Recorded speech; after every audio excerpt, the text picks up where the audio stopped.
امتی۔ بابا جی کی افطاری۔ شیما اور محمد کو کھجور گفٹ پیک کرتے کافی دیر ہو چکی تھی، جبکہ معاویہ اور حنظلہ نام لکھ رہے تھے۔ کل کی پلاننگ سب بچوں نے مل کر یہی کی تھی کہ وہ افطاری سے پہلے محلے کے تمام گھروں میں کھجور گفٹ پہنچائیں گے۔ یہ آئیڈیا معاویہ کا تھا، سب کو بہت پسند آیا۔ پیارے بھیا معاویہ، آپ کو اتنا پیارا خیال کیسے آیا؟ محمد نے استفسار کیا۔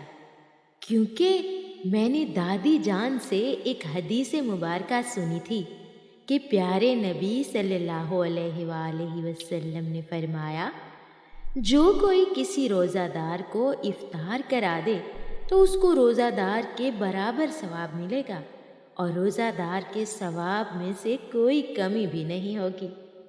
ماشاء اللہ صلی اللہ علیہ وآلہ وسلم۔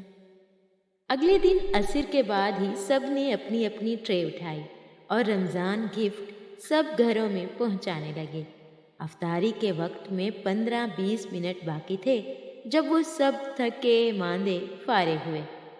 سب گلی کے کونے میں اکٹھے ہوئے اور گھر کی راہ لی۔ سبحان اللہ و بحمدہ، سبحان اللہ العظیم، سبحان اللہ و بحمدہ، سبحان اللہ العظیم، سبحان اللہ و بحمدہ، سبحان اللہ العظیم۔ ایک نہایت نحیف اور کمزور آواز ان کے کانوں سے ٹکرائی۔ چاروں نے مڑ کر دیکھا، مگر سب لوگ شاید گھر میں جا چکے تھے، کوئی بھی نہیں تھا۔ کچھ دیر ٹھہر کر وہ پھر تھوڑا سا چلے تو آواز آئی، سبحان اللہ و بحمدہ، سبحان اللہ العظیم۔ ساتھ ہی ٹائر چرچرانے کی آواز آئی۔ اب تو چاروں گھر کی جانب آنے کی بجائے آواز کو تلاش کرنے لگے۔ چاروں ختم نبوت چوک میں واپس آئے تو آگے کا منظر بہت دلخراش تھا۔ ایک نہایت کمزور بزرگ جن کی داڑھی سفید تھی اور کمر جھکی ہوئی تھی، لکڑی کی بوسیدہ ریڑھی کو بمشکل دھکا لگا رہے تھے۔ کچھ دور ایک گھر کے باہر وہ ٹھہرے اور سیڑھی پر بیٹھے، تب تک وہ چاروں بھی ان تک پہنچ چکے تھے۔ شیما کی آنکھوں میں آنسو آ گئے۔ حنظلہ نے آگے بڑھ کر ان کو سہارا دیا۔ معاویہ ان کی ریڑھی کو راستے سے ہٹا کر سائیڈ پر کرنے لگا، جس پر کچھ سوکھے پیاز اور ٹماٹر پڑے تھے۔ بابا جی کے ہاتھ بھی سخت محنت کی وجہ سے بہت کھردرے محسوس ہو رہے تھے۔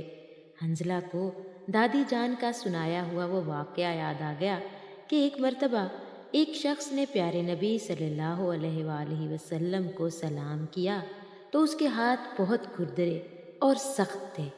آپ صلی اللہ علیہ وآلہ وسلم نے پوچھا کہ یہ ہاتھ اتنے سخت کیوں ہیں؟ تو انہوں نے کہا، یا نبی اللہ، میں پتھر کی کان میں کام کرتا ہوں اور پتھر کوٹتے کوٹتے میرے ہاتھ سخت ہو گئے ہیں۔ تو پیارے نبی صلی اللہ علیہ وآلہ وسلم نے اس کے ہاتھوں پر بوسہ دیا اور فرمایا، جو ہاتھ رزق حلال کی خاطر پتھر کوٹتے ہوں وہ اس قابل ہیں کہ نبوت ان کو بوسہ دے۔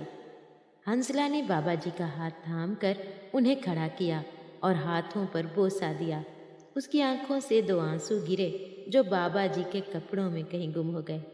معاویہ اور شیما جلدی سے ایک بڑی ٹرے لے کر آ گئے۔ بابا جی نے وہ ٹرے اپنی ریڑھی کے کونے پر رکھ دی۔ حنظلہ نے گلے ملتے ہوئے کچھ رقم ان کی جیب میں ڈال دی اور تشکر سے آسمان کی طرف دیکھا اور پھر پکارنے لگے، سبحان اللہ و بحمدہ، سبحان اللہ العظیم، سبحان اللہ و بحمدہ، سبحان اللہ العظیم، سبحان اللہ و بحمدہ، سبحان اللہ العظیم۔ کسی کے پاس بھی کہنے کو شاید کچھ نہیں بچا تھا۔ سب آہستگی سے گھر کی جانب بڑھنے لگے۔ بے شک وہ اداس تھے، لیکن ان کے دل مطمئن تھے اور اس بات کا شکر بھی ادا کر رہے تھے کہ اللہ تعالیٰ نے انہیں کسی کی مدد کرنے کے قابل اور احساس کرنے والا بنایا ہے۔